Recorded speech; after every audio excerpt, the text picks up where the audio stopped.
autonomous vehicles will start talking to each other. They will miss each other by 1 centimeter. And we as humans will become our worst enemies because we're going to be the threat to our lives. The machines are going to be safe. And pretty soon after that, humans will be disallowed from driving. The fourth industrial revolution describes the emergence of artificial intelligence and how it integrates more with humans.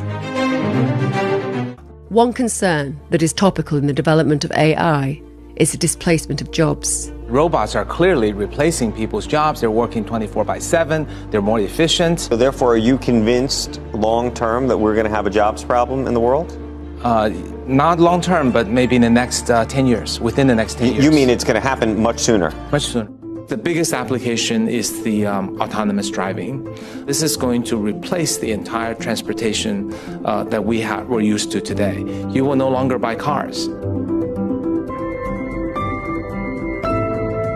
One thing about AI is it gets better with data.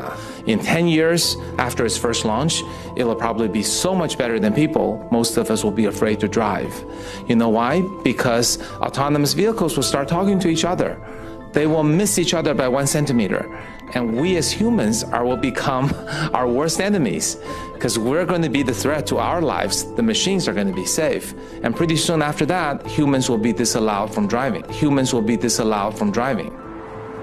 Suppose you're a 50-year-old truck driver and you just lost your job to a self-driving vehicle. At the World Economic Forum 2020 annual meeting in Davos, historian, philosopher and author Yuval Noah Harari warned the audience about the dangers of artificial intelligence.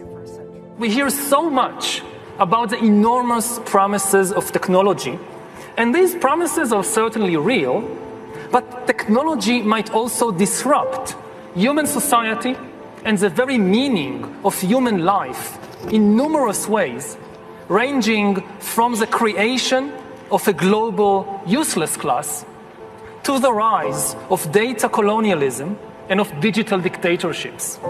Those who fail in the struggle against irrelevance would constitute a new useless class.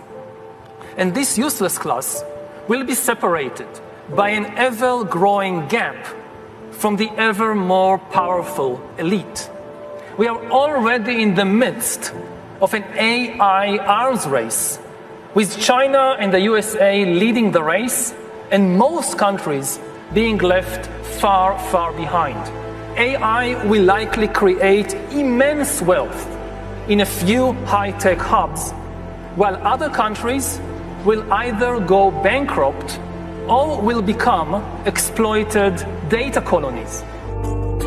At Amazon fulfillment centers, robots transport items to humans, who then pack them to be delivered. Amazon believes that within 10 years, they will not need a single human to fulfill an order. According to the World Economic Forum, 50% of the workforce will need reskilling by 2025. And it's likely that only a fraction of these will find work, resulting in a large proportion of the workforce becoming unemployed. It's a pretty good chance we end up with a universal basic income or something like that due to automation. Bill Gates says that his satellite fleet will be able to look at every square inch of the planet 24 hours a day. But that's only the beginning. He also will be able to follow you on all of your smart devices through biometric facial recognition, through your GPS. You think that Alexa is working for you. She isn't working for you. She's working for Bill Gates, spying on you. And the pandemic is a crisis of convenience for the elites who are dictating these policies. It gives them the ability to obliterate the middle class, to destroy the institutions of democracy, to shift all of our wealth from all of us to a handful of billionaires to make themselves rich by impoverishing the rest of us.